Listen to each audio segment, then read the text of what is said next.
Welcome,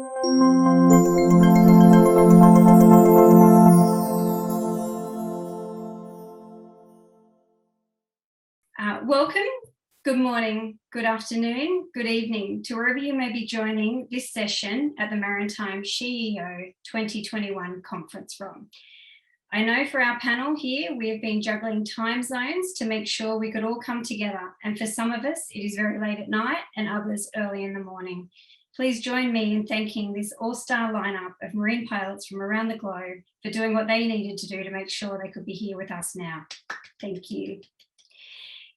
Before we get started, I am here in Newcastle, Australia, where I would like to acknowledge the traditional custodians of the land on which I come from today, the Awabakal people, and acknowledge the Aboriginal and Torres Strait Islander people who now reside in this area, and include all traditional owners of the lands in which we all come from today. I extend that respect to elders past and present and future. My name is Jeanine Drummond, and I'm your moderator for this panel discussion on a global perspective of the current experiences and developments in maritime pilotage training. I have worked both at sea as ship's captain and ashore as tug master to harbour master, and was truly excited and honoured to be invited by Tanjung to moderate this session, bringing together maritime pilots from around the globe to share with you their experiences, thoughts, and ideas on maritime pilotage training now and into the future. It is my aim that for this session, we all walk away with a little more knowledge to take back to our own operations, whether that be on board a ship as a deck officer, engineer, or ashore in management, or that of a pilot trainee or an experienced pilot. We are here with pilots from as far away as New Zealand, Australia, Malaysia, India, Djibouti, Sweden, England, and America. I hope I haven't forgotten anyone. Some of these pilots you may know well, as they do a fantastic job raising the professional profile of marine pilots across social media networks, and others have been instrumental in progressing training initiatives to reflect modern practices, not always an easy task in an industry as maritime. And some pilots achieving significant firsts and breaking a few glass ceilings on their way to making the path a little smoother for another generation of maritime pilots. Many of these pilots I've had the pleasure of meeting face-to-face or chatting with online about different technical issues happening in their ports, or have connected over a good maritime ship or pilotage social media post. It is my pleasure to introduce you to Jacqui Hurst, Arrienne Nurul, Reshma Nilofer, Fatouma Ali Ahmed, John Barker, Holly Clayton, Hanna Odengrund, and Dominique de Cruz and Carolyn Kurtz. Holly's not with us today. I would now like to invite each panel member to provide a short introduction on their background and current role. I would first like to kick off with Jacqui, because she's right of my screen. So Jacqui, would you like to start and then hand over as you go around your screen? Hi, my name's Jacqui. I work as a marine pilot in Sydney, Australia. We look after two ports, Sydney Harbour and Botany Bay. I've been working here for nearly 3 years, and prior to starting as a marine pilot, I spent 17 years in the Royal Australian Navy, sailing on a variety of different ships, from frigates, hydrographic vessels, tankers and ro-ro vessels, where I specialised in navigation. So I did a lot of ship handling on all the ships that I was on, and did the role of what a pilot would have done, because as a military force, we were exempt from taking pilots in any ports that we went to. So that job always came down to me on my ship. Yeah, great. Thank you. Thanks. Caroline, shall we go around? I don't know if yours looks the same as mine, but Caroline? Good morning. My name's Carolyn Kurtz, and I'm a Tampa Bay pilot, and I have been for the last 26 years. Tampa, for those of you who don't know, is on the west coast of Florida in the southeastern United States, right on the Gulf of Mexico. Our pilotage is about 43 miles long, and we have many side channels, around 80 to 90 docks in the port, governed by 3 port authorities. So it's quite spread out and extensive. We have all kinds of traffic, from shipyard jobs, large passenger vessels, container ships, tankers, tugs and barges, all that different kind of stuff. I sailed for 8.5 years, and when I was chief mate, I realized that the glass ceiling was looming. I think I still have a little bump on my head from it, and a shift in profession was the right move for me. I love being a pilot. I am a total ship nerd. So this is a real thrill for me to be part of this panel. And just as a little plug, I know it's kind of a separate conversation, but being a pilot and a parent are two things that work so well together. So for the younger women on this panel, it's really an ideal job for you if you want to pursue having a family also. It was the best decision I ever made. Thanks. It's a really good point, Caroline. Thanks for mentioning it. And Hanna from Sweden. Yes. Hello, everyone. My name is Hanna, Odengrund, Sweden. Like Jeanine said, we had the pleasure to meet a couple of years ago here in Sweden, actually, before Corona. Yes. I've been a pilot since 2008, so almost 13 years now. My background was in chemical tankers, kind of like Carolyn. I also realized that it was time to look for, as a chief mate, it was time to look for other job opportunities, and piloting had always been on my kind of in my future, and I had my eyes set on it. I work in Norrköping and Oxelösund, which is on the Baltic Sea. Sweden is in the northern part of Europe, for those of you who don't know. We're on the Baltic Sea, which is a kind of a brackish part of the Atlantic, you could say. So we have rivers going out, we have this like a fjord, we have a few different ports, about 40 miles of pilotage, a lot of different ships, not cruise ships, but basically everything else. And I love all your winter photos that look very different to anything I ever see in Australia. Yeah, we have a lot of seasons here. It's winter and ice and summer and yeah, everything. Yeah. Thanks, Hanna. And John, coming to us from New Zealand, could you introduce yourself? Hi, oh, hello. Well, thank you very much, Jeanine. Thank all of you. I think just looking at the group, I think we're bringing diversity in ages here, so I'm feeling quite old. But anyway, thanks very much. I do come from Auckland, New Zealand. We are in the middle of a lockdown, so I'm sort of used to the Zooming thing now. We're getting very conditioned to it. My history, I also come from sailing deep sea globally. Started with our ports of Auckland, our port in 1996. Was unrestricted in the 2000s. I've been a senior pilot here since 2005. So I've been around a long time, and it's probably started to show as I look at the camera. Just very briefly, I've sort of been involved in a number of strategic changes and developments in Auckland and New Zealand around the use of technology in pilots. We introduced PPUs into New Zealand 12 years ago. We in-house, we developed a electronic master pilot exchange process, and subsequently have commercialized an application which you'll all be buying very, very shortly from the company. Back in 2015, but in 2020 we recognized that our training system was really not fit for purpose anymore, which is the reason I really wanted to touch base with you all. It was historically a very master pilot exchange type approach, very historical, very apprentice based, that needed to be reviewed. So we spent 18 months reviewing that. And the outcome of that was a step change in the way we piloted or trained pilots in Auckland. That was signed off by a regulator about 12 months ago, and our first pilot, Holly Clayton, who unfortunately couldn't make it this evening, but Jeanine did mention earlier on, has just started embarking her career through this new approach to pilot training, which is very much competency-based rather than master apprentice-based. So hopefully I can throw some stuff around with you all. It's really great to be involved in such a great initiative by Maritime SheEO, and thanks Jeanine again. So look forward to tonight. Yeah, definitely looking forward to hearing more of that journey that we've been through in Auckland with the training. I think there's, you know, a lot to be learnt and shared there. So we'll be picking your brains about that during this session. Arrienne, would you like to introduce yourself, please? Hi everyone, my name is Nurul Muhammad Yusof. I'm 29 years old, currently working as a registered pilot at Port of Tanjung Pelepas, Malaysia, situated at Malacca Strait, which is one of the busiest shipping lane. I've been pilot for 3 years.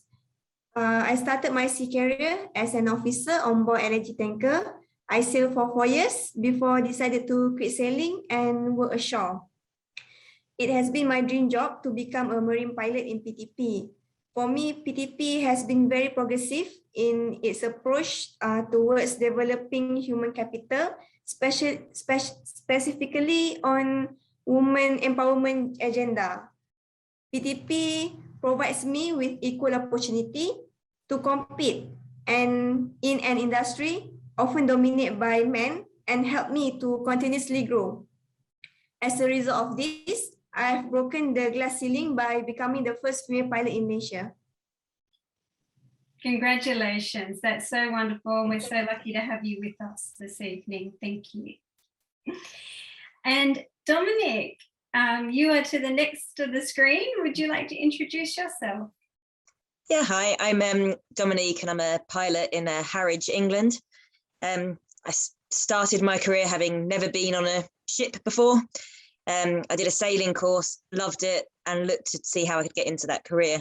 And someone suggested the Merchant Navy to me. So I went and searched, managed to get a place at Warsash. I started out on bulk carriers. It was brilliant. It was tramp freighting around the world. I loved it. And then when I came third officer, I moved over to BP to try and get a bit more experience in a different kind of industry where safety was a little bit higher priority. As I worked through BP, they were very into having development plans, and I asked to get experience on as many ships as I could. So I went on to 40,000 ton tankers up to LNG ships worldwide or European ports every day. And then when I got my chief mate's ticket, I hadn't sailed as a chief mate. The Humber in England lets you become a pilot here with that ticket. I applied and got the job as the first female Humber pilot. I spent 2 years there getting experience when the opportunity came to change to Harwich, where they sold it to me by saying you're going to work up to 400-meter container ships. They're the biggest container ships in the world. We let you choose your own path. You can train at your own speed. We'll give you every opportunity to develop whatever you want to do, you can do. So I seized that opportunity, and that's where I am now. Oh, that's a great story, Dominique. Thank you. I think that interesting experience moving between the two different ports and pilotage as well is great. Thank you. Reshma, would you like to introduce yourself, please? Happy to be here and meeting many familiar faces and some new people. I'm working as a maritime pilot with Shyama Prasad Mukherjee Port in India. It's a river pilotage. The river is considered holy here. So this rivers, we have a pilotage distance of about 80 nautical miles.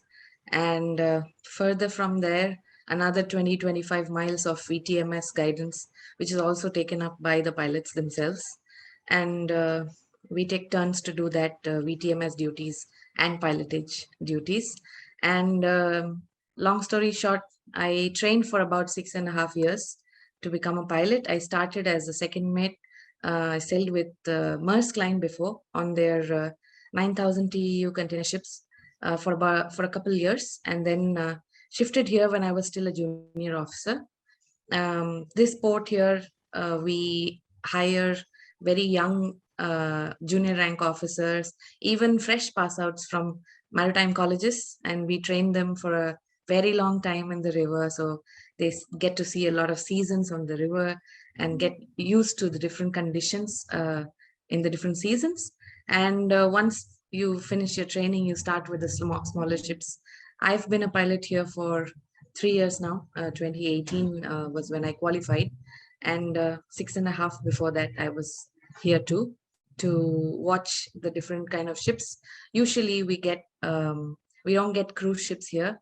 It's a smallish port. We have oil terminals, we have lock systems, because our tidal range is 5 to 6 meters. The tide speed is quite a bit, 8 to 9 knots on spring tides, so gets a little tricky here. So we have draft and length restrictions for vessels calling here. So the maximum we get here is about 250 meters, and draft is very restricted, 8.5, 9 at the most. And for our anchorages, we take up to about 10 meters, ships drawing 10 meters or so. Thank you, Reshma. And I loved your posts about heading into the tide and how slow it is because of that tidal flow to go. It's another complex port that, you know, we don't see so much of. So really interested to hear a little bit more of that throughout the session. And Fatouma, I think you're our last to introduce yourself. I'm muted. Hi, everyone. I'm so happy to be here. I'm a Fatouma Ali. I'm a first and only female marine pilot in Djibouti port. And I'm 25 years old. I'm from French speaking, so I use English only for working. So if you excuse me if you don't get any of my work. I started pilotage in 2012 after a graduation from the academy, Maritime Academy in Alexandria, as a second mate ticket. So we joined here, and I decided to choose to join the pilot training program. That was the only thing suiting me, because of the religion, cultural. I cannot go sailing at sea long time. My family didn't want it, so I chose it to join the training program. Was not difficult. Since our port is open, we did draft. The longest pilot we do is 13.7 meter nautical mile. So it was so much easy. I'm a mom of twin boy, and I'm so happy to be here and learning from you all of guys, to meet all those fantastic women. Thank you. Oh, thank you, Fatima. Thank you to each of you. I see the diversity in what you all bring to this conversation. All your ports are different, the complexities are different, your experiences, your journeys into pilotage, how long you've piloted for. So really excited to bring you all together onto this platform to be able to have this discussion tonight. Before we get started, Fatima, I need to share a little story with you. Just recently, a friend of mine is captain on a car carrier and has come through Suez and gone to Singapore, and she coincidentally had one of the female, I think there's only 3 female pilots in Singapore, and she had one of them pilot her vessel, and she posted about it, which was lovely. But yeah, is there more? Okay. And so then, but as the story went on, the point of the post was an ex-ship's captain. He had sailed to your port and had you on board, and he had a photo with you that he posted on that post to say, you know, however many years ago he had the pleasure of this female pilot, and it was you. So congratulations. You never know where your photos pop up, but it's nice to celebrate those things and have that recognition. Thank you. Thank you. Now, as the audience would be aware, the task of pilotage is a crucial one to each of our port's communities' viability in terms of safety, environment, sustainability, and its economy. Marine pilots have robust training systems they step through and are tailored to the varying port's complexities to ensure each vessel's movement through the pilotage waters is done safely. Marine pilots need to be ready to cope with a variety of dynamic and changing situations. With every ship movement, there is differences in crews, nationalities, bridge systems, pilot boarding arrangements, just to mention a few. To waste no more of our time in me talking about these matters, I'll hand over to the experts to talk us through how their ports implement marine pilot training. To get us started, I would like to invite Arrienne to talk through the marine pilot training system used in her port in Malaysia. Okay, hi.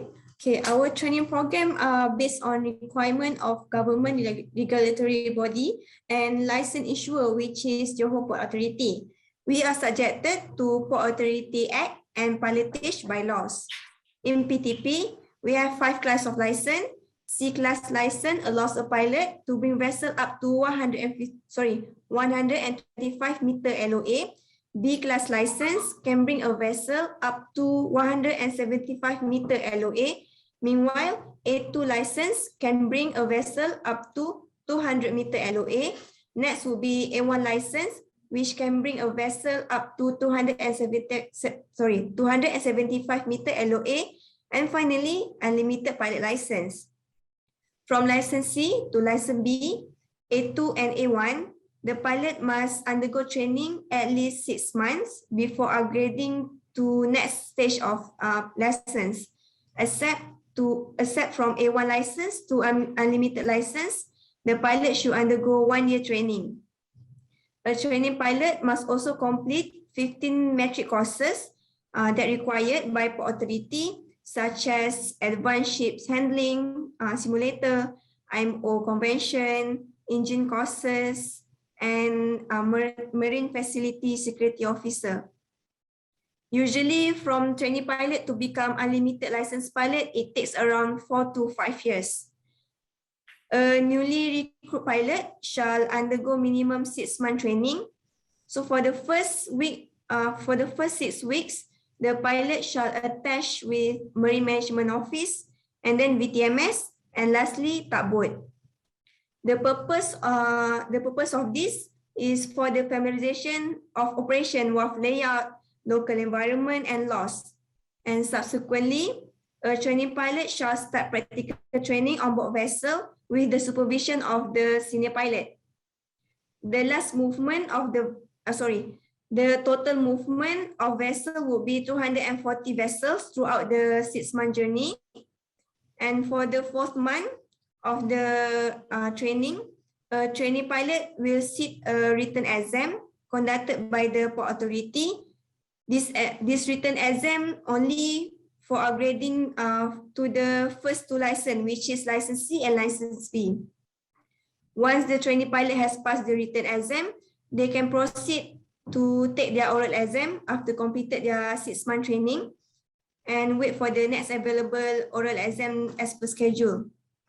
Trainee pilot must submit at least 5 practical tests with senior pilot, which included container vessel, tanker, and ship-to-ship operation. So that's it for our training program. Thank you, Ariane. So it's quite a stepped program, very similar to what many, or traditional type program that many ports would see based on the ship movements and size that they have. Would everyone agree that that's kind of a more traditional program? Does anyone have in their port anything different in structure to that, or is it very similar? Yeah, hi. Ours is very similar in that you do your initial training and trips on ships, then you do an exam, and then you've got a very stepped program up in size. I'd say the only difference is that you can adjust that. So if you go up a size, for example, this last one I've done, I went up to 295 meters, but I restricted the draft so that I could get experience in the wind and the weather before I changed. So in that sense, you can change it. And we've got rivers where there's different sizes. So rather than going up to the max on the rivers, you could change your, you could go up to a bigger ship in the harbour, but not on the river. Mm-hmm. But really, it's a very stepped program with simulator assessments as well. And at what point along the way are you doing the simulator assessments prior to the issue of that first license for solo movements? It's at every size, and once you get to unlimited, you still do it once a year.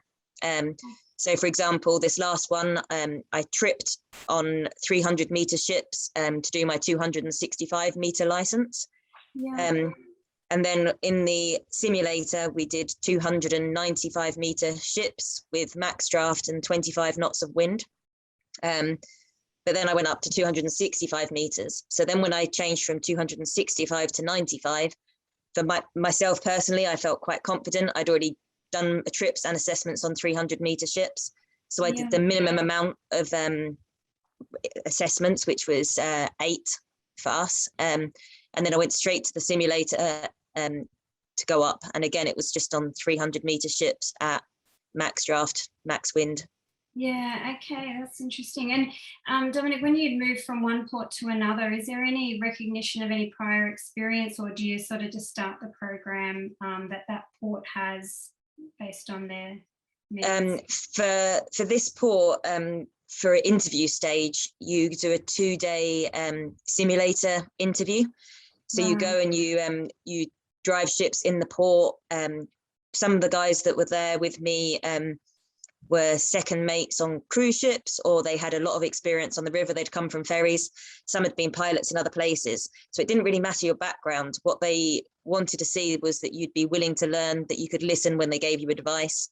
So really, whether you'd been a pilot before or had a lot of maneuvering experience, it doesn't really matter to the training program. They still want to see that you've done the experience in the port, that you do 100 ships, whether you do that in 3 months or 6 months because you need to consolidate it in your own head, doesn't really matter. I think what you touched on there around the simulator and its purpose in how people learn and being able to simulate that ability. And I think I might throw to Hanna on that note, because I know you've done a lot of work with that as well. So I'd be really curious to hear from you on that. Yeah, just one big difference in Sweden is that all the pilots, there are about 230 pilots total in Sweden, that we are all employed by the government. So we're not employed by the different ports. So all the pilots in the whole country we have the same employer. So we work together within the training as well. So we have like a basic training during 6 weeks in the start of our, say, 1 year, between 6 months and a year before you start piloting on your own. But since we have this strength of being one big organization, we can all put in all our efforts to create this basic training, which is included by, we have simulator training, we have ship handling with man models in Poland, for example. There's maritime law and all different kinds of things that we need to learn. The simulator is a big part of this, ship handling, both in the simulator and also in Poland during these 6 weeks. Yeah. And before you start, we have the assessments in the simulator before you're even offered a job as a pilot. A lot of testing that you need to go through the whole day in the simulator. Yeah. And then that testing is part of the recruitment process, and that feeds into the decision around who's offered a position, and then what their training might need as well. Does it help inform their training plans? Yes, it does. There is also, before you're even allowed to come to us in the simulator, I'm part of this team that does the assessments.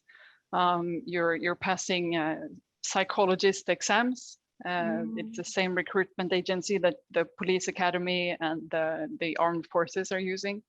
Okay. So when you're passing those tests, you're allowed to come to us in the simulator, and they go through basically a whole day of different scenarios where we look at situation awareness, communication, ability to see the bigger picture of something, and the ability to listen and take in advice from another person, or if you're set in your ways. So it's a kind of a softer way of doing an assessment. It doesn't have to be the person who is the best ship handler. It's a lot of weight on your person. Yeah, I can appreciate that. I think that a lot of those attributes in how people learn and how they make decisions and good choices, is really important to understand. Yeah. Did anyone else have anything on that recruitment phase? Caroline, you've got your hand up. So the way we do it in Florida is really, really different. It's different even from how it's done in most of the United States. So entrance into a training program is by a competitive exam, and the pilot group actually has no control over who the trainees are. We announce openings to the Board of Pilot Commissioners, and then the state administers the exam. And then the Secretary of State of Florida assigns usually the highest scoring candidate to the port for training. And then, you know, you have someone in your program that you have not had contact with, you haven't interviewed, there are no human factors involved in the choice, it's strictly by exam. Right. And so they've done quite well to get this spot on a rigorous exam. All the charts, local knowledge, everything about the port, ship handling laws, regulations, everything before they've even ever possibly been into the port of Tampa. So it's really, it's almost completely backwards from how so many places do it. And then you have to obtain 2 licenses. Your first license is your federal license, which is administered by the Coast Guard. So it's 12 round trips over the 10 different routes within the port. And that takes about 2 months to get that license. And then they have to do a federal exam, which is sort of a parallel version of the state exam, the entrance exam that they had to do. And then they spend months, 6 months training under supervision. And then we evaluate them at every step. And that part becomes more similar to what other ports do. So it is apprentice-based. The only simulator training that we do is at some point, hopefully if we can time it before they get cut loose to work on their own, they go to a basic man model ship handling class. But it's really, it's all apprentice based, and you know, they watch you and then you let them try a few things, and then, you know, you just kind of let them do more and more, and then you go from there. And then at the end of about 30 months after being advanced every 90 days or so, then there's another state exam, and then they get their state license. But really the entrance exam at the beginning makes us different because we don't get to pick our partners. And can they end up and then not be a great partner? You know, there's just no way to know how that's going to develop over time. Yeah, absolutely. It's a really interesting process, one that I'm not familiar with. Can they end up moving to another port, or do they stay with Tampa then once they're? No, it's in Florida, it's all exam based. So if you go through the exam process in Tampa and decide Tampa's not for you, you have to wait for another port to have an opening. Okay. You know, you're free to resign and go become a pilot somewhere else. There are many, we have over 1,200 marine pilots in the US because of all of our coastline, and about 100 pilots in the 9 ports in Florida. So there are options, but it's a pretty big hoop to jump through. It's a big achievement to get a training opportunity here. So most pilots are very motivated, and the vast majority of them, you know, are quite successful and make it through the program. Okay, now that was really good to hear. Very different story there in how things are done. Reshma, I noticed you had your hand up before. Did you want to add something as well? Yeah, I wanted to say something like what Caroline said. It's very different here in our port, even compared to the other ports in India, because ours is a river pilotage and the rest of India is usually all seaports. So in the seaports, they only hire master mariners with the command experience or a few years as a mate of the ships. But in our port, we take junior ranks and even college, fresh pass outs from the college. So like I said, but the duration is different for each grade of person, depending on the rank they enter with. But then simulator training, we do not do simulator training at all. It's more like a very traditional, watching the movements of a pilot and experiencing the different seasons here over time. And it's only going with other pilots and learning. And hopefully in that time you will see different situations, because things happen here really, really quick. The bars are shifting, ever shifting. You know, there's lumps forming here and there in different seasons, and some tides are stronger in this particular season. So you would have definitely gone through a few situations to learn from. So no simulators, yeah, more Okay. traditional. Yeah, interesting. Fatouma, have you used simulators during your training? It's same as Reshma. We don't use simulator. It's only watching the seniors pilot and see situations and then learn from them. And Yeah. as a training is exactly the same as Arrienne in Malaysia, but instead of lens, we do as a tonnage size. Yeah. Yeah, 12. Every time you go with the senior pilot, examine you on the water on the classroom, then you get the license until Okay. until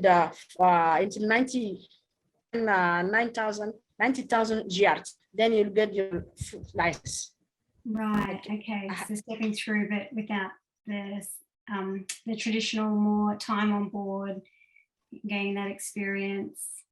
I might actually just switch over to a different conversation because I'm mindful of time. But keeping to the program, I wanted to have a look at how we're using technology in training and maritime pilotage.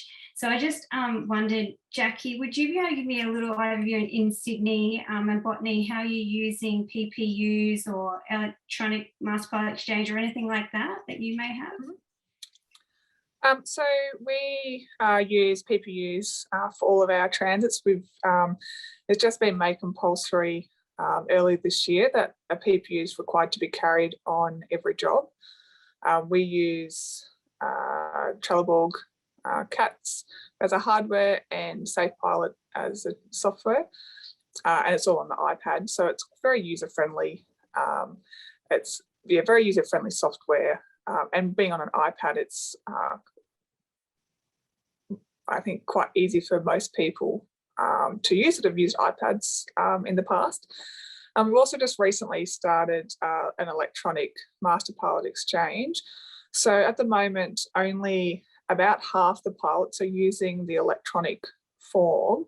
I find it's much faster to actually plan your passage at the start of your shift than to write everything out on paper. And I've been finding doing the exchanges on board has been quite beneficial as well. And then once we've finished that, we then email, on the completion of the job, we email everything back. So it then gets stored electronically by the Port Authority. And they also store all of our harbour transits as well from the PPU. That all gets downloaded from the server as well.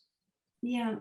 So I think with those advances in technology and some ports taking a lead in integrating that more so than others, with all advances in technology, there's sometimes limitations with the equipment and different things that we need to assess in how we maintain overall safety and overall situational awareness.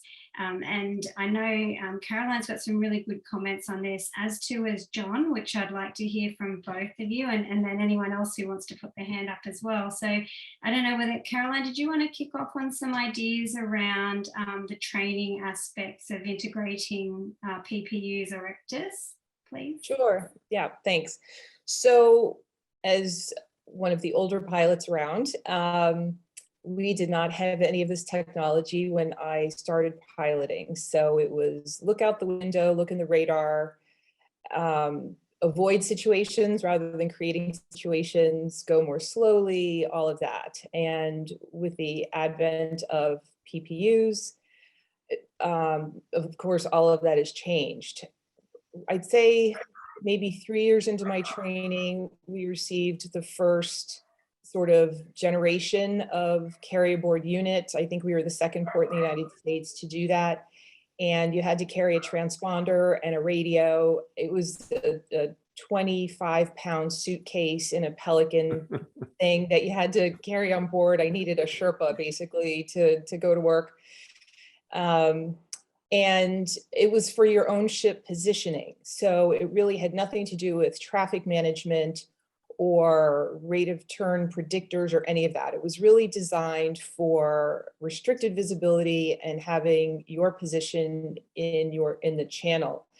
Tampa is dredged channels, so it's not a river. They're not big open spaces. They are confined dredged channels.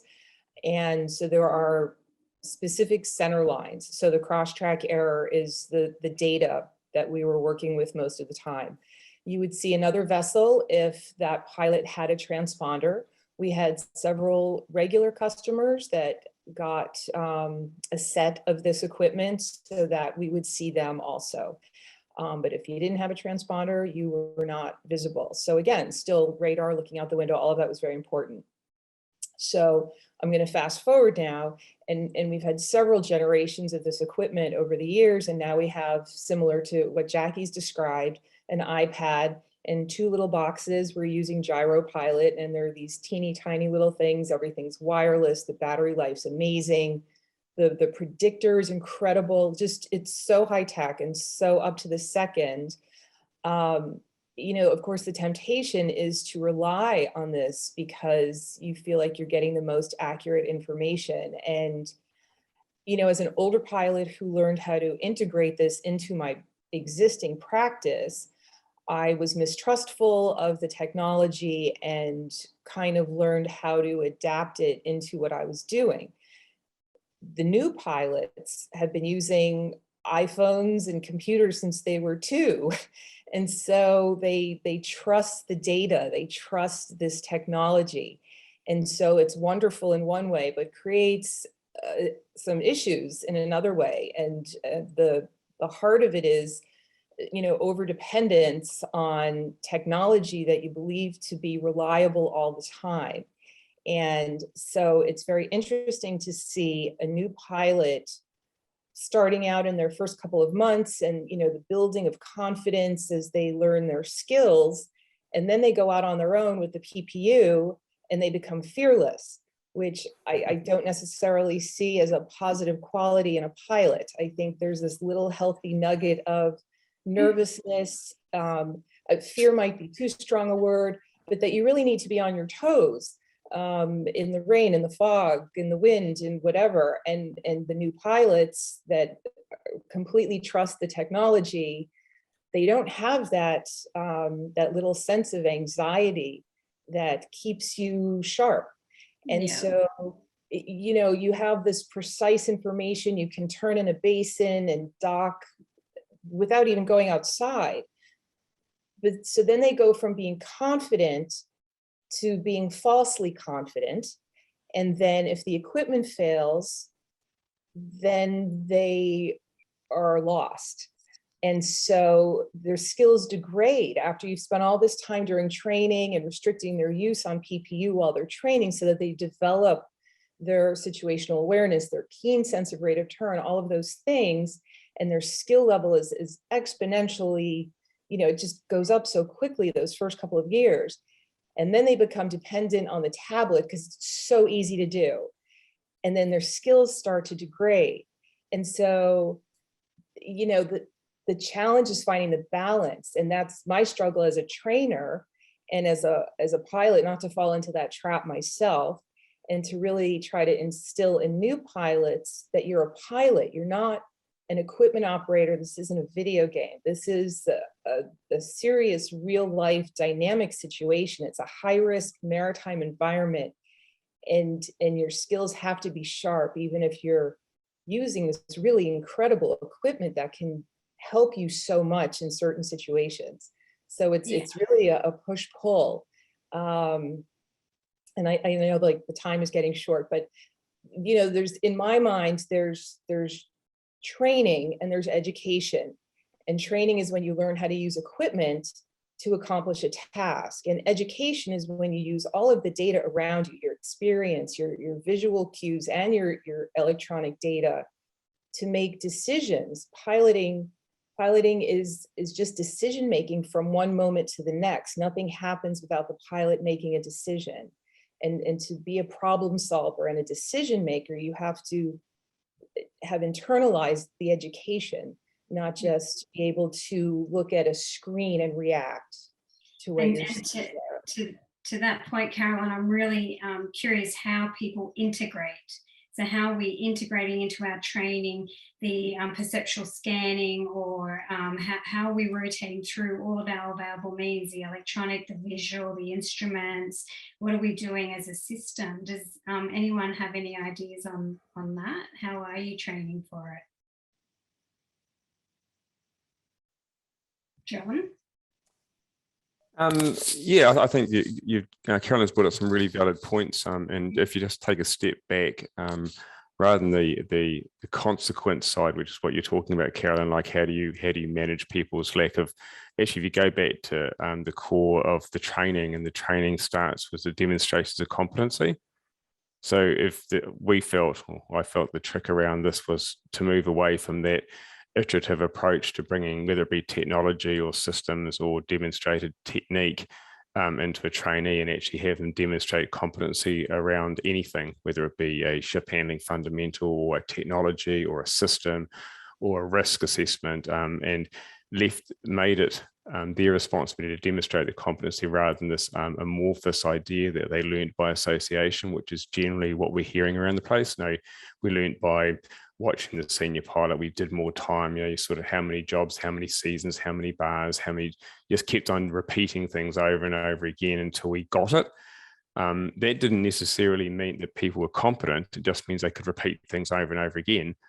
So, and I think your technology example is a very good snippet of just demonstrating how, if you take that particular subject and you apply the demonstrated competency to it, you should come out with a better outcome. And of course, the danger with technology in our world is completely unregulated. There's no type approval. There is no system standard. It's just this is a wild west out there in technology. And there's two dangers with that, I think, is number one, people actually don't know what they're looking at. People don't understand the data they're looking at, positioning to 3 decimal places, heading to points of decimal places for rates of turn. And they don't know what that means. So they don't know what it means. They don't know what they're looking at. So they don't know where the errors are. So they don't know what's right or wrong. And that's why you need to have the competency demonstrated to the trainer. And then the way you train that also should be standardized, or we think it should be standardized. But to do all that, underlying that requires, we have an assumption here that trainees are going to learn by repetition and by watching more experienced people.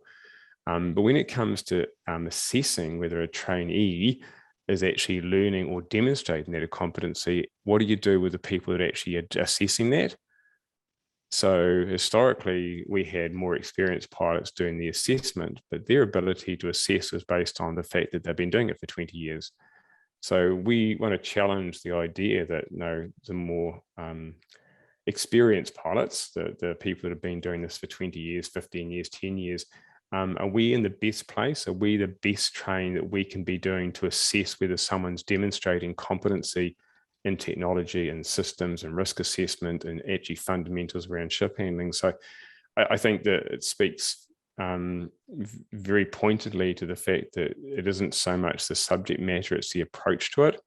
It's the systems approach to training. And I guess that's sort of what I'd like to challenge our industry on a little bit more, is actually we're taking to really take a deep, dark look at what that historical approach has been and what it's meant and what the consequences are in our world, where you end up in jail. That's our world, versus actually how we do that better. So how don't we end up in jail? We do that by actually having a better approach to training. And I think your technology examples are very valid. So just some thoughts on that.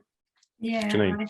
To the technology side of it, and for some of our pilots here tonight might not be using the PPUs, but getting the exposure through ECDIS as well. I think the PPU and the technology that's coming as well is really important, that it's integrated and it adds value to what we do. We don't have technology for the sake of having the technology. It's got to be adding value to the pilotage and to be making sure that the job's being done safer and people are trained and informed and to Carolyn's point, educated as well. I certainly like, John, what you're talking about with the systems approach and standardization and competency based in defining what the competency looks like. I think there's some really interesting points to keep exploring there for different pilotage operators.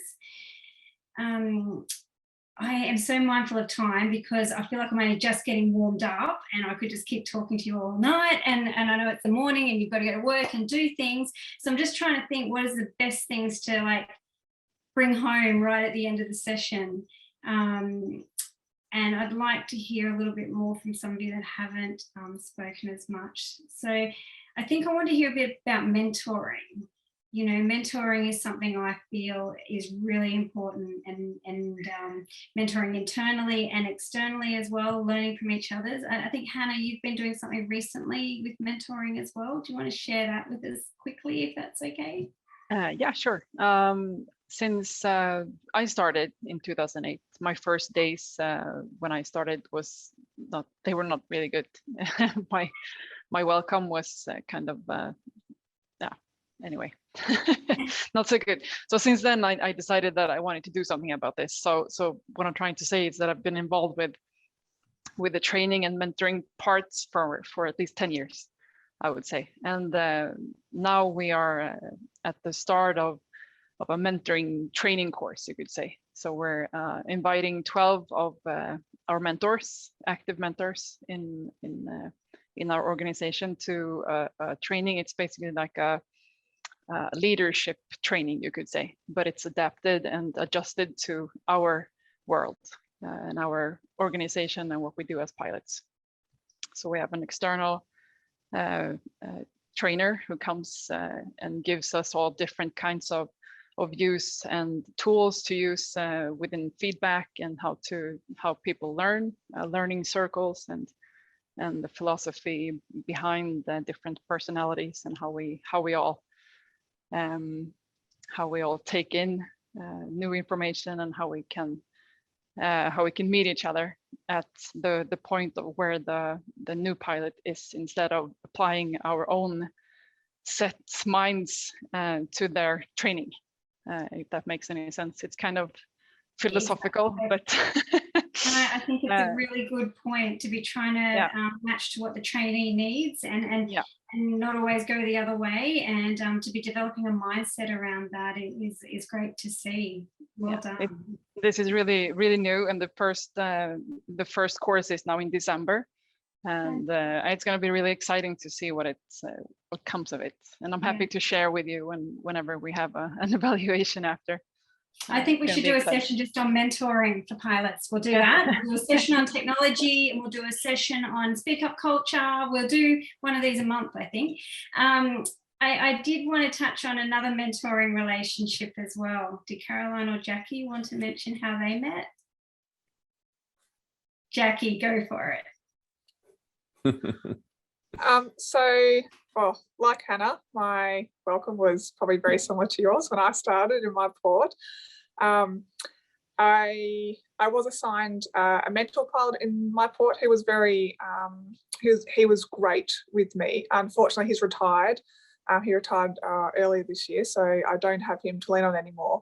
However, in my first year, Jeanine asked me if I'd like to participate in a Women in Maritime mentoring program, which I did, and I was matched up with Carolyn as my mentor. So that was I think a year-long program where we could meet up on a program called Mentor Loop, and it was just really nice to have someone who knew what it was that I did, understood where I was coming from, but also from the other side of the world. So it was fantastic to be able to speak to Carolyn when I was having any issues in my port, tell her about my training, how I was progressing, and just to have a friendly ear to lean upon and to chat throughout my training. So that formal mentoring program only lasted for a year. So it finished a bit over 2 years ago. And thankfully, we've been able to keep in touch. And this is really great. Today is actually the first time we've actually been able to talk to each other, which has been fantastic. So good to see. Thank you for sharing that. I really feel that mentoring is so important in trainee roles and giving people exposure to different people, different understandings. So in any way that you can encourage mentoring in ports is great.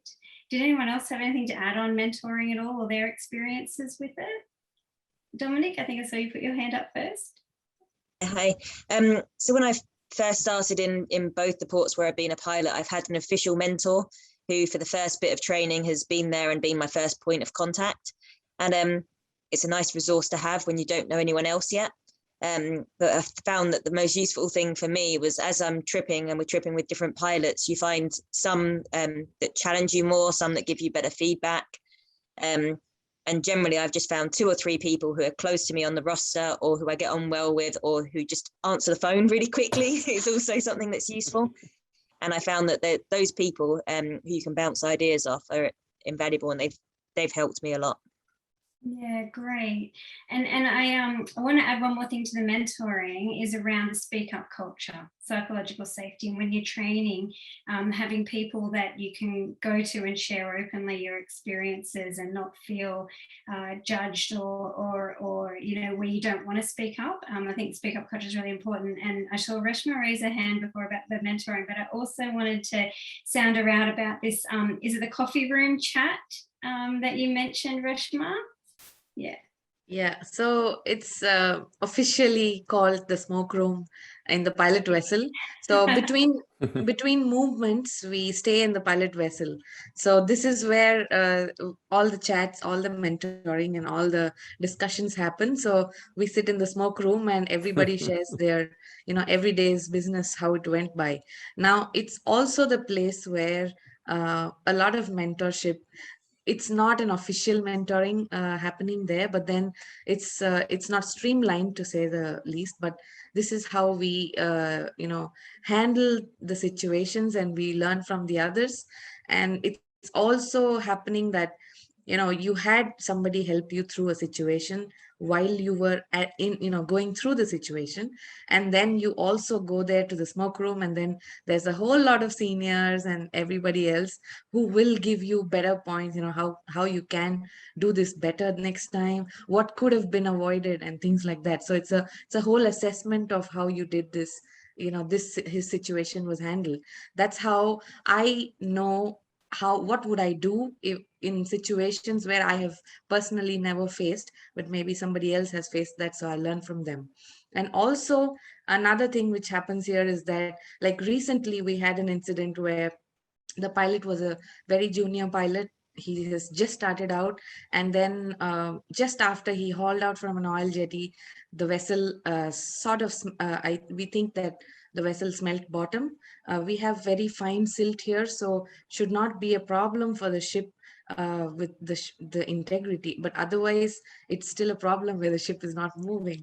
So they're off the jetty and cast off from there, and then the tug's pushing but no response, and the ship just sort of turned all the way around in seconds, in a matter of seconds, because I was there witnessing the whole thing, because this was happening right in front of me and I had to pass the same area. And this was a lump which had formed like in a matter of maybe 12 hours or so, because 12 hours earlier another ship had come through and did not have a problem. This ship had the problem with the lump, and she turned around and she's now having the tide behind her, and then she was being pushed by the tide to a lesser depth place, like a sand side. So it was like the whole group of people coming together, like the pilot there, who's a new pilot, who has no experience with this. He was on the VHF on a certain channel, and the other senior pilot who was there, he was doing his work also, but then he was giving instructions and telling him how better he could handle this. Okay, do that. Why don't you try this and that? Because a lot went into the trial, because this was a trial thing, because they had to, you know, do some list of for the ship and then somehow slide her off this lump and then get her afloat, and then the tug's positioning, all of this, you know, the other senior is helping this pilot come out of that situation. So, and for me also, I have seen that, you know, like Dominique was saying, there's somebody to call, you know, because I'm also, like Fatouma said, I'm the first and the only woman doing this.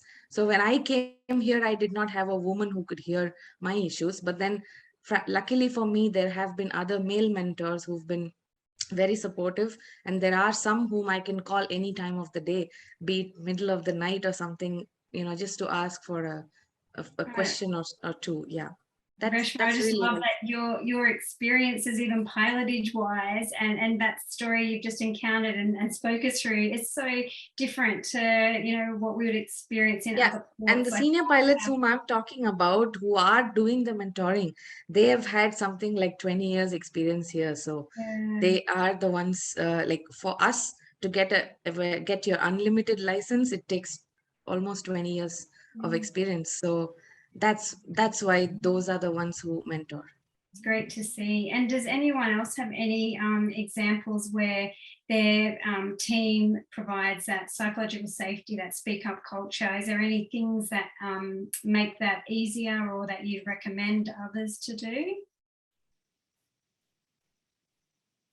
More of the same, just encouraging that speak up culture. Fatouma, Yeah. Here we don't have any official mentoring program, but every twice a month, we meet all the pilots together, discussing what issue situation we had, the junior pilot with the senior pilot. And as you know, as I'm the only female, it was difficult cultural wise, you know, and you cannot talk to as a religion also, you cannot talk to somebody who is not your father or husband. It's very difficult. But luckily it has that senior pilot of 30 years experience, who I can call anytime in the day, or if I have on board a ship, I'm facing situation, I can call him. Luckily I had 2 of them. But it's not an official also program mentoring, but every month when we sit, we discuss situation, and everyone is saying what happened to him and exchanging and giving and how to do this better. But to speak, here is cultural. Here is the culture. It would make difficult. Maybe hopefully the next generation of the females it will be easier for them since I'm here, so I can give them some paving the way. Monitoring them. Yeah, definitely. I think all doing that in all the workplaces, paving a way for another generation, definitely in a different way of doing things. I'm going to have to wrap up shortly. So in doing so, I did want to hear from each of you just 1 or 2 points on what you feel are the most challenging and rewarding parts of marine pilotage. And this may be in relation to training or to your pilotage role. So the most challenging and the most rewarding. Just a quick couple of points, if you don't mind. All right, we're starting with Dominique. Go first. Thanks for that. I really appreciate this opportunity. Under the bus. Under the bus. The most challenging, I'd say, is in this port still I've got a big variety of ships. It might be a small coaster going up with no underkeel clearance onto a mud berth, or a big container ship, a deep draft, offshore wind, something I don't do very often. So I'd say the biggest challenge is adapting to the situation. You might suddenly think, oh, this is an easy small coaster, and then you've got outbound traffic, a ferry's done something, an outbound ship's being delayed. It's that adapting to the situation every time. So I'd say that's my greatest challenge. And the reward is exactly the same thing. I get to do that every day. Very satisfying part of it. Yes, exactly. I'll jump over to Jacqui.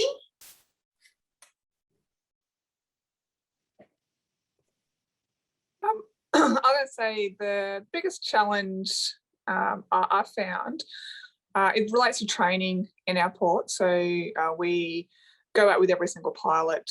We're not just assigned just to one for training. So I found the biggest challenge was learning 22 different ways to do the same job. And then when doing it myself, trying to remember which was the way that this particular pilot liked it. I found that was very challenging. And now that I'm only about a month off my last license, I don't quite get that input as much, that I must do it their way, which was very difficult learning. And I'd say the most rewarding thing is I really enjoy working with all the crews, the tugs, the VTS, everyone else we work in the port. And I find it's especially rewarding when I work with a crew. Say if I've boarded a ship in and I've taken the same one out, if someone says to me on board, they say, it's happened a few times now, said, oh, I was telling my daughter about you last night. She's so excited to hear that there is a lady who is a pilot. So I think that's really nice to hear things like that from, from different people from all around the world, that, that there can be some kind of influence on, their younger children as to what they think and can look forward to doing as they grow up. You've hit two important things there for me. Try and get consistency in the training, because I feel your pain doing it 2 different ways, and also you can't beat it if you can't see it. Having role models is so important, and giving people access to even maritime careers. So many children don't even know about maritime careers, and giving girls and boys that access to see women in these roles is really important, and John as well. Sorry, John. I had to. I'll jump in now. You can pay me back later. Yeah, over to you. It's coming. I think the biggest challenge is going to be your futures. I think you are in one of the most exciting industries in the world. It's the most essential industry in the world. It has an enormous future, and it's full of challenges. It's full of technology challenges. It's full of human talent challenges. It's full of consequence. And it's full of regulation, and all those things add up to be a marvelous challenge for careers moving forward. And I think the biggest reward is being part of that. I think you mentioned it before, and the fact that you're all sitting, standing, lying. I'm not sure how you're doing it here, but you actually are here is so refreshing to be part of that moving forward. So congratulations to you all. Well done. Thanks, John. That's great. And I'm really sorry we didn't get to dive a little bit more into the Auckland model. We'll have to do another session on that, because I think it's really valuable to share. So we'll come back to that. Hanna. I'm going to say the human factor, or the human part of it. The softer parts, meeting crews, being both challenging and extremely rewarding, having to work together with a tired crew, a depressed crew, somebody's sick. They've been working a lot. Maybe language is not top notch. So having that being the biggest challenge, I would say. And then also the biggest reward, having a smile or a thank you, or even coming on board and saying, "Are you Hanna the pilot?" Like, yes. Like having people recognize you from your social media or something like that, or just being happy, snapping a pic, sending them to their wife to show that they actually met a woman pilot, and being proud of being a part of this. So that's fantastic, Hanna. And for me, the most satisfying part is when I see your nail polish match the ship's colour. I love those posts. Keep them coming. Oh, well, I'm all blank right now, so there might be one coming up soon. Paint them up, get them ready for work next week. I will. Arrienne, what would be your most rewarding and challenging points? For me, the most challenging is when, because I'm the first female pilot in PTP, so I need to prove and to live up to others' expectation. So when I live up to their expectation, it will be rewarding for me that they see me for who I am, And that's great. And you're right, when you are the first female to do a role, you know, there carries that little bit of extra weight, and it shouldn't be there, but it is. And you really try and make sure that the path is that little bit smoother for the next female. Well done. Reshma. Yeah, so challenge, I might have to agree with Jackie here. You know, when we see this 50 odd pilots here doing the same job in different styles, as a mentee or as a trainee, you get to enjoy watching them doing in their style, and then eventually when you start doing it in your own style, then it's a challenge to identify which is best and which is better. And also it's good when you're a trainee, because you get to you know, instead of them assessing you, you get to assess the pilot style and, you know, decide for yourself which works better. So that's a great thing. Challenge otherwise is to, you know, like Ariane says, whether you like it or not, you become the flag bearer for the entire womankind. So you are put in that position of pressure where your actions could mean a lot for so many other women. So that's one challenge, but then that also translates to the reward that, you know, when you finish work, you know, let's say it was a challenging day, there was too much wind or very strong tide, and then you finish the job and it's a job well done. And then you get the words from the master coming and telling you, you know, I did not expect you to be this good, or today went well. You know, that those words at the end of the day, they really make up for all the trouble you went through. So that's very rewarding. Yeah, I couldn't agree more. It's really nice to hear the positive feedback. We often hear the what can we do better so often, and it's really nice to hear the what's going really well and the thank you. Fatouma, what would you add to that? For me, the most challenging was being accepted as a pilot. It was difficult and actually I had to work hard and to prove myself to everybody that I can do it. So I had to do too much observation with the pilots, and it's like I'm coming. So it's trust me, that will be was most challenging. The reward is like when you come on board a ship and captain see, I'm a pilot. As I say, you're a pilot? Yeah, I'm a pilot. And seeing the size of the ships, and he's not believing you are coming aboard and it's doing the job. And he's like a bit confused. I'm telling you, Captain, wait, trust me. Then at the end, we finish the job and come alongside, you say, good job. That's really fantastic time, you know. And sometimes he's taking pictures and say, so I will show you my wife, there's a pilot in this area. Or I will show you my daughter, there is a ladies in this area. That's really the most rewarding thing of the job. Yeah, making a big difference, not just in pilotage, but in another generation. Yeah. Well done. It's been so great to have you all here tonight. Have I missed anyone? Caroline, I thought I had. Sorry, saving you for last. Okay. We'd love to hear from you. Well, thanks. So, you know, I've heard everything that you've all said, and I'm just smiling and nodding the whole time because I've had all of those emotions and challenges and rewards. So I'm going to approach this answer from a trainer perspective. For me, the most challenging thing in training all the pilots that are behind me,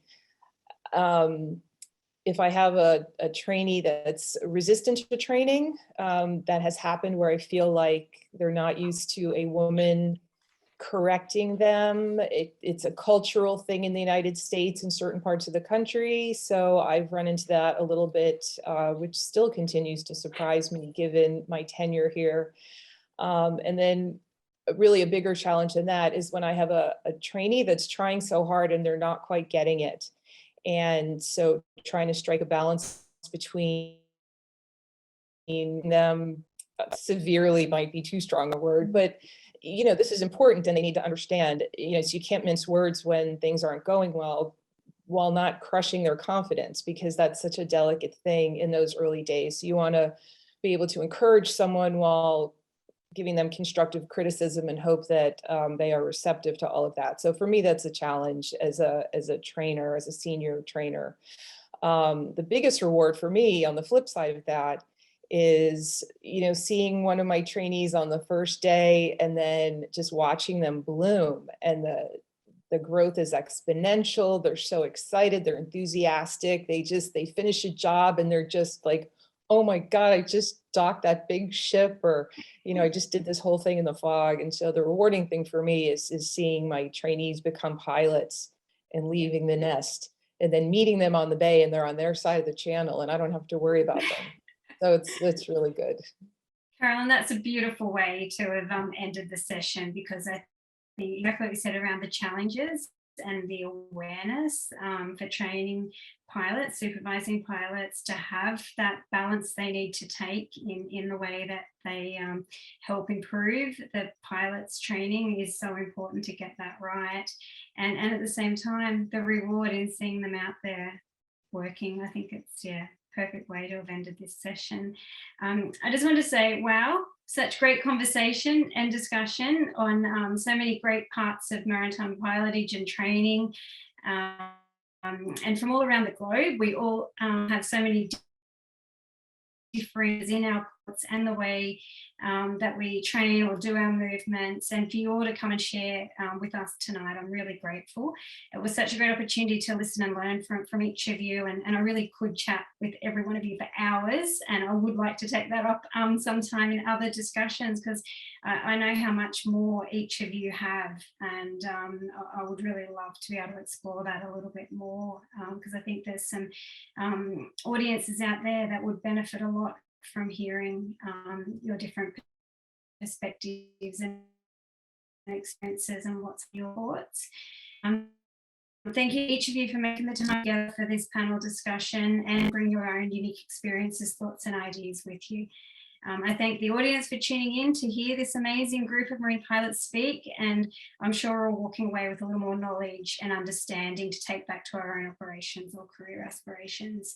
And we'll look forward to joining the live Q&A.